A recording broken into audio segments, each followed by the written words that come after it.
मेरे गुरु विद्यासागर। अहिंसा परमो धर्म की, महावीर भगवान की, संत शिरोमणि आचार्य गुरुवर श्री विद्यासागर जी महाराज की, आचार्य भगवंत श्री समय सागर जी महाराज की, सिद्ध चक्र महामंडल विधान की, जय बोले परम पूज्य हरिका रत्न तो पांच गुणवती माता जी की जय। वो तेरे हरिका सिंह जी की जय। वो दामी माता जी बंदाई माता जी। जिंदगी के चंद लम्हे खुद की खातिर भी रखो, भीड़ में ज्यादा रहे तो खुद ही गुम हो जाओगे। ये सिद्ध चक्र महामंडल विधान निश्चित रूप से हमारे पुण्य को प्रभावशाली बनाने वाला है। निश्चित रूप से आपने अपने पुण्य में और निखार लाए। निश्चित रूप से आपने अपने पुण्य को और गाढ़ा किया। अच्छे कार्य के लिए बहुत पुण्य की जरूरत होती है और ऐसे अद्भुत अतिशय महिमा को लेकर के जब कार्य होते हैं तब लगता है कि वास्तव में हम सभी ने बहुत ही पवित्रता और सद्भावना के साथ इस कार्य को किया है, क्योंकि सिद्ध चक्र महामंडल विधान छोटा विधान नहीं माना जाता। ये विधानों का राजा कहलाता है और ऐसे बड़े अनुष्ठान में मानसिक शांति के साथ, अद्भुत प्रभावना के साथ, निर्विघ्न कार्य की संपन्नता और जहाँ प्रकृति भी हमारा साथ दे उसे अतिशय और प्रभावना नहीं कहें तो क्या कहेंगे।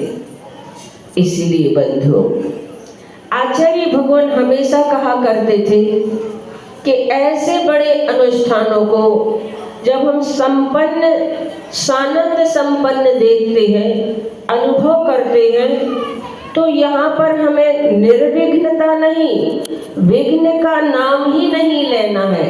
सानंद संपन्न ये कार्य हुआ है और इसमें सभी लोगों ने सहयोग किया है। जैसे जैन यात्रा संघ इस कार्य की प्रभावना में उन्होंने बहुत सहयोग किया।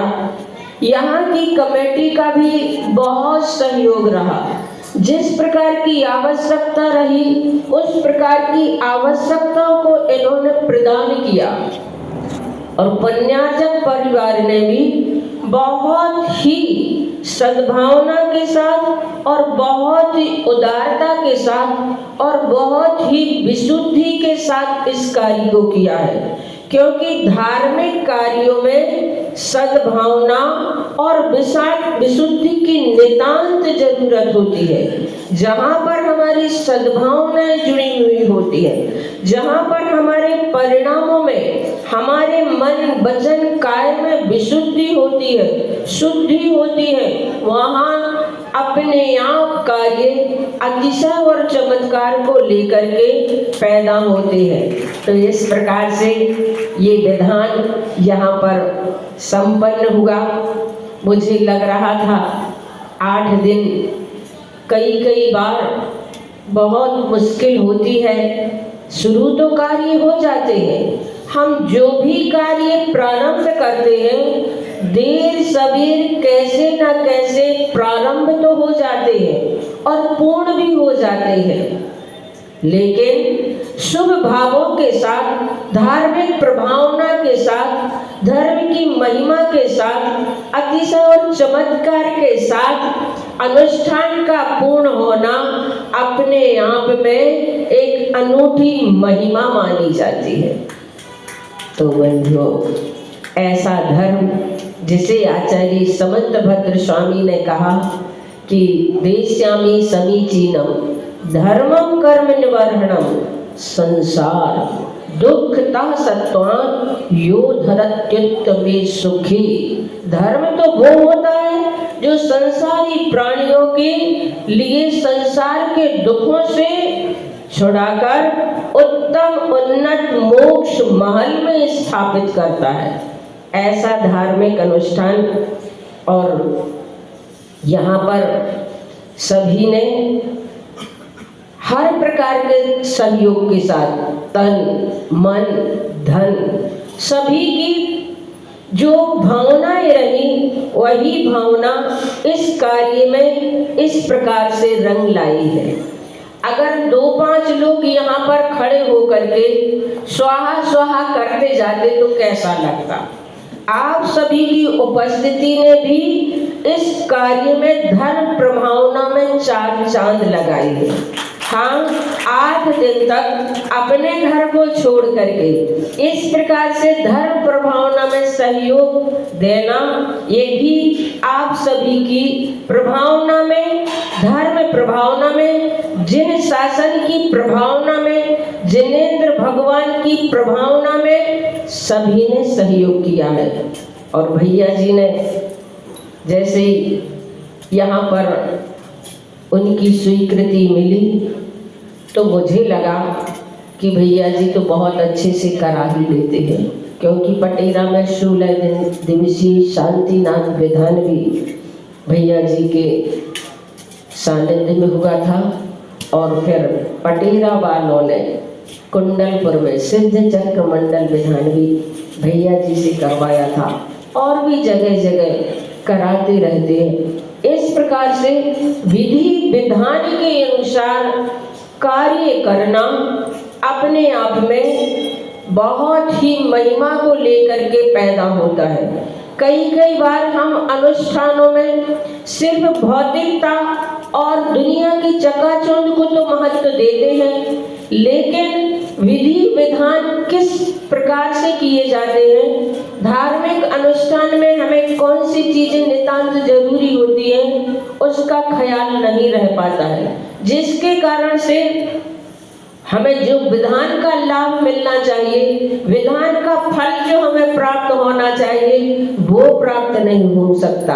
आप लोग सोच रहे होंगे विधान का फल क्या होता है, विधान की महिमा क्या होती है। तो विधान का फल और विधान की महिमा तो सच्ची यही है कि जिस विधान को देखकर अपने अंदर भी उस विधान को करने का भाव जागृत हो जाए, वही सबसे बड़ी विधान की महिमा है और वही सबसे बड़ा विधान का फल है। मैंने देखा यहाँ इस विधान के माध्यम से पता नहीं कितने सारे लोगों ने मुझसे कहा, माता जी अब हम भी विधान कराएंगे, माता जी अब हमें भी विधान कराना है, हमें भी अपनी तरफ से ही विधान कराना है। कितने सारे लोगों ने इस परिणाम को बनाया।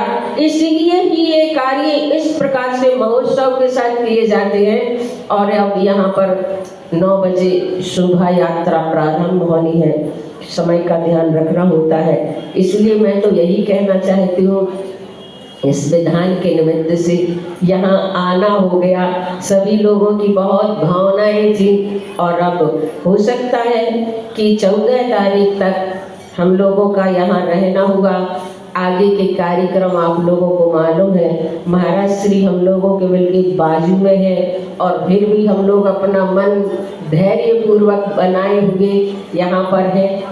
तो हम लोगों का भी मन होता है कि उनका सानिध्य जितना मिल सके उतना उनका सानिध्य प्राप्त कर लें। इसलिए महाराज श्री यहाँ पर बाहुबली कॉलोनी में आज सुबह विराजित हुए।